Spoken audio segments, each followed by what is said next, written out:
Hello class, today I am going to start your next chapter, that is living organism and their surrounding. तो हमने पहले पढ़ा है कि लिविंग ऑर्गेनिज्म के क्या कैरेक्टरिस्टिक होते हैं, that they can respire, they can reproduce, they can digest, they can move, they can locomote. तो हम उन्हीं लिविंग ऑर्गेनिज्म के बारे में, उनके सराउंडिंग के बारे में इस चैप्टर में पढ़ेंगे. So the first heading is habitat and adaptation. The topic is habitat. What is habitat? The term habitat refers to the surrounding where organism live. Habitat refer करता है, इस word habitat क्या है? वो surrounding है जहाँ पे कोई organism रहता है. Every habitat is home for a certain living creature. जैसे हमारा habitat हमारा घर है, वैसे animal का भी एक habitat है, एक particular जगह है जहाँ पे वो रहते हैं. उनके घर को, उनकी वो surrounding को जहाँ वो रहते हैं, उसी को habitat कहते हैं. Okay? Plant and animals have different features that help them to survive in their own habitat. Plants और animals के अलग अलग फीचर होते हैं जिसके कारण वो अलग अलग habitat में सर्वाइव रह पाते हैं. The components in a habitat are broadly classified into two types. जितने भी components हैं इनके habitat के, वो दो पार्ट में डिवाइडेड हैं. जैसे कि हम जहाँ रहते हैं तो कुछ लिविंग बायोटिक फैक्टर्स भी हैं. एबायोटिक लिविंग क्या है? हमारे घर में लिविंग है प्लांट्स जो हैं, जो अगर हमने पेट रखे हैं तो वो लिविंग है. और एबायोटिक क्या है? जो हवा, पानी, धूप हमें मिलता है जहाँ हम रहते हैं सॉइल पे. These all are the abiotic factor.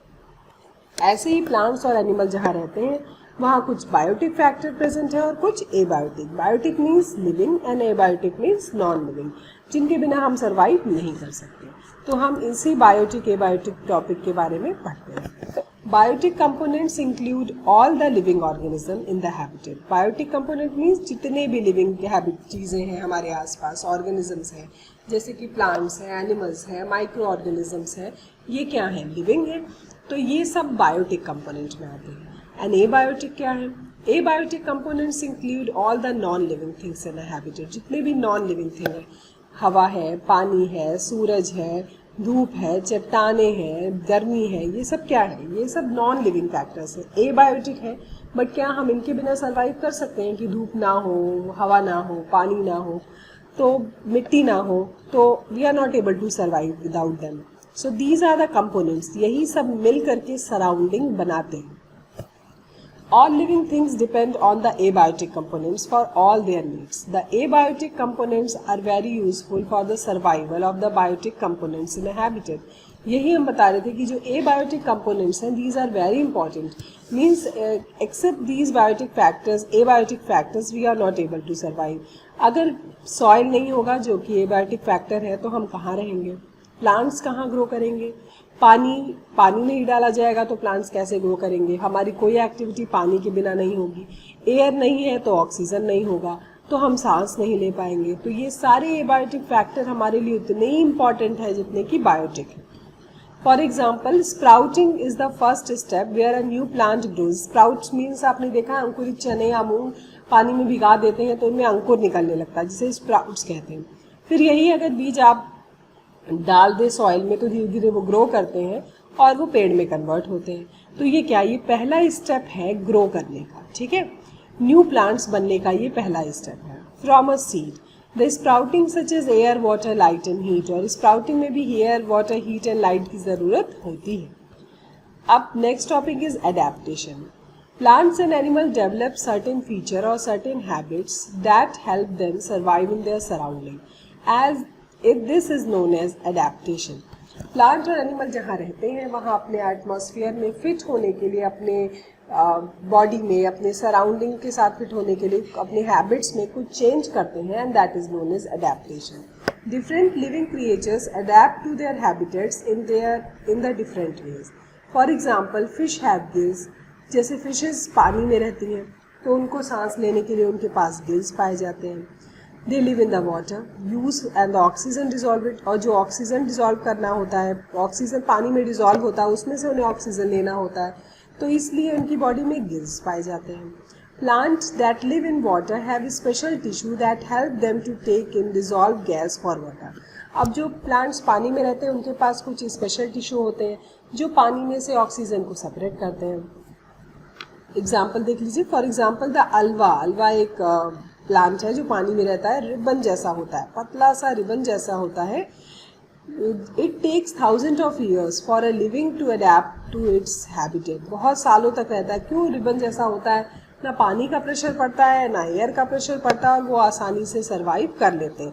तो ये क्या हुआ, पानी में रहने के लिए उनका ये अडेप्टेशन है, उन्होंने अपने आप को मॉडिफाई किया, तो इसे अडेप्टेशन कहते हैं. Adaptation in different habitat. अब अलग अलग में पढ़ते हैं. Terrestrial habitats. टेरेस्ट्रियल मीन्स जो कि ज़मीन पे रहते हैं, दैट इज टेरेस्ट्रियल. पहला पढ़ते हैं डेजर्ट, रेगिस्तान के बारे में. Desert is a water deplete area, so basically plant and animals are adapted for little less of water.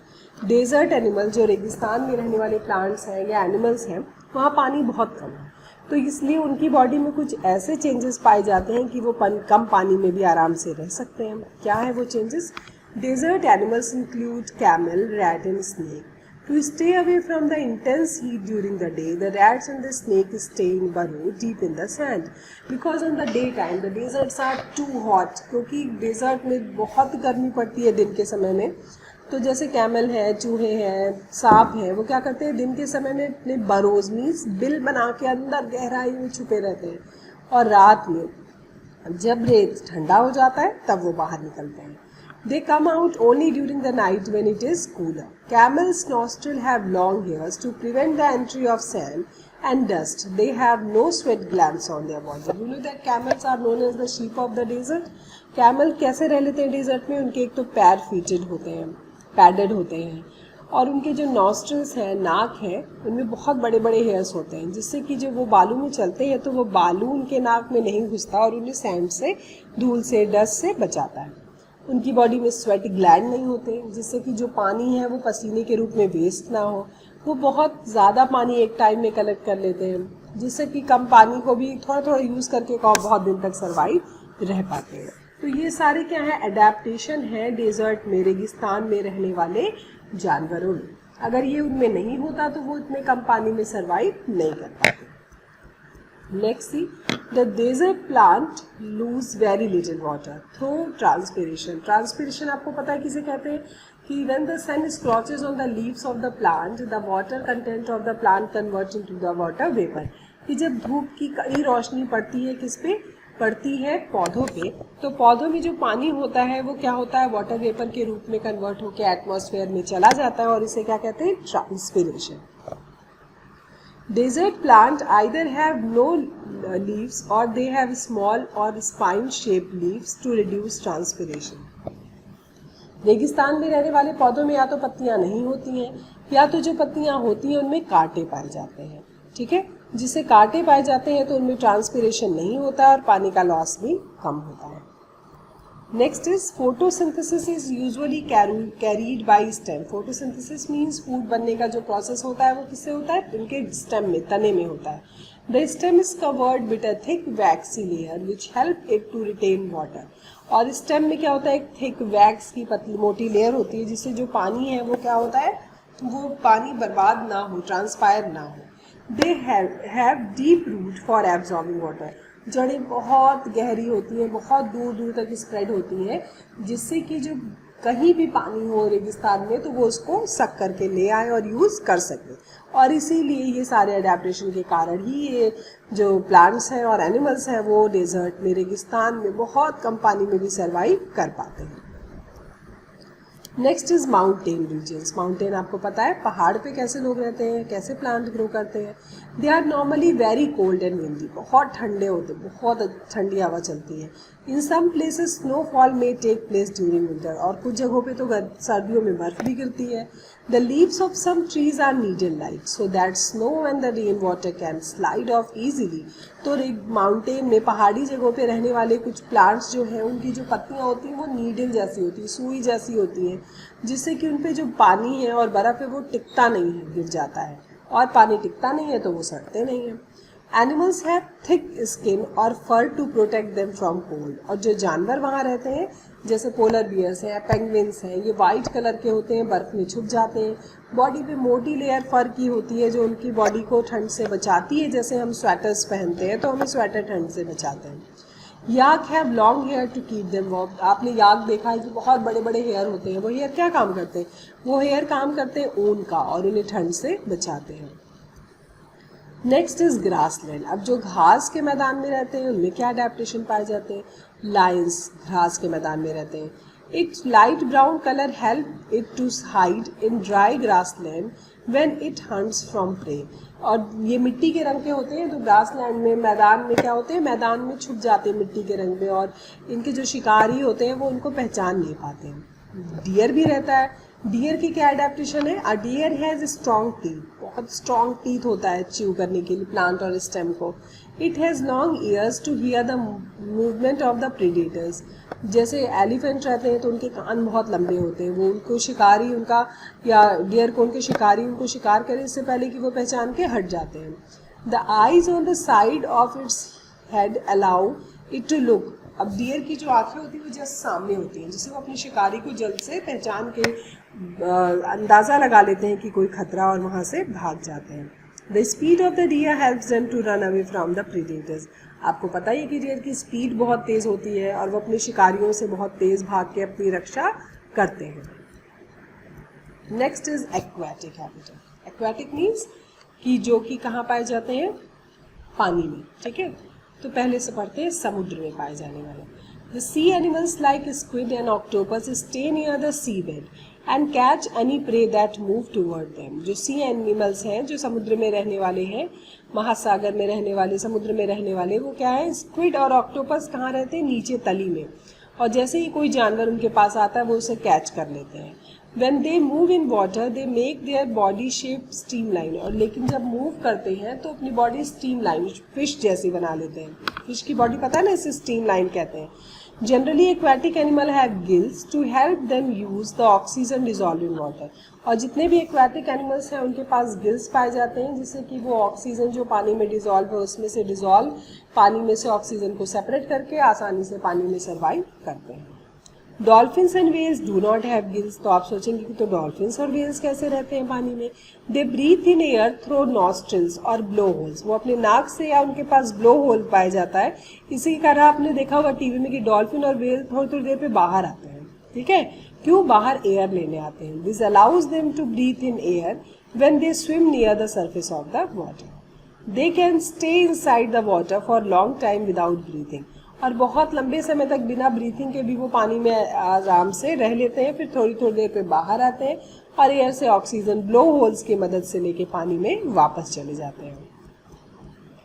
Next is pond and lakes. जो पॉन्ड में और लेक में पाए जाते हैं, तालाब में, झील में। Roots of plant are much reduced in size. Their main function is to hold the plant in place. Root और जो होते हैं प्लांट्स के वो बहुत छोटे होते हैं, जिससे कि ज़्यादा प्रेशर नहीं पड़ता पानी का। The stem is long hollow and light. Stem कैसी होती है? लंबी होती है। हॉलो मीन्स बीच में जगह होती है और हल्की होती है, जिससे पानी की प्रेशर से ब्रेक नहीं होती है। The stem grow up to the surface of water with the leaves and flowers float on the surface. तो स्टेम ऊपर तक ग्रो करता है और जो लीव्स और फ्लावर्स होते हैं वो क्या होती हैं? वो ऊपर फ्लोट करती हैं। देखा आपने कमल का फूल देखा है? Some plants are totally submerge. लेकिन कुछ ऐसे भी होते हैं जो पूरी तरह से पानी में डूबे होते हैं। All plants of the plant grow under water. These plant have narrow and thin ribbon like leave. पतले लंबे रिबन जैसे लीव होते हैं। Through highly divided leave the water can easily flow without damaging them. पतले होने के कारण ये पानी इनके ऊपर प्रेशर नहीं डालता है और आसानी से ये पानी में मूव करते हैं और ब्रेक नहीं होते हैं। They can bend in the flowing water. Frog have pond as their habitat. Frog, अब देखो frog दोनों जगह पाया जाता है, पानी में भी, ऊपर भी, लैंड पे भी. It can stay both inside the pond water as well as on land. They have strong back legs that help them in leaping and catching their prey. उनके पास strong, देखो कूद के फुदक के चलता है और आसानी से अपने prey को कैच कर लेता है. They have webbed feet. उनके पास जो फीट हैं, जो पैर हैं, वो कैसे वेब्ड हैं, जाल हैं, जाल जैसे हैं, जिससे वो पानी में जब रहते हैं तो स्विम कर लेते हैं और ऊपर जब लैंड पे रहते हैं तो जंप करके अपने प्रे को कैच कर लेते हैं. तो ये हुए लैंड में, वाटर में, ये सब अडेप्टेशंस हैं. इसके अलावा बर्ड्स के भी अडेप्टेशंस हैं कि बर्ड क्या है, बर्ड में हॉलो बोन्स होती हैं, विंग्स है, 4 लिम्स विंग में मॉडिफाई है, बॉडी स्ट्रीमलाइन है, जिसके कारण जब वो हवा में उड़ती हैं तो उनकी बॉडी में एयर घुस जाता है उन होल्स में, बॉडी का प्रेशर वेट हो जाता है, विंग से वो हवा को चीरते हुए अपनी स्ट्रीमलाइन बॉडी की मदद से आसानी से हवा में उड़ लेते हैं। तो ये है आपका चैप्टर कंप्लीट हो गया। तब तक के लिए पढ़ते रहिए। Keep learning, happy learning and thank you.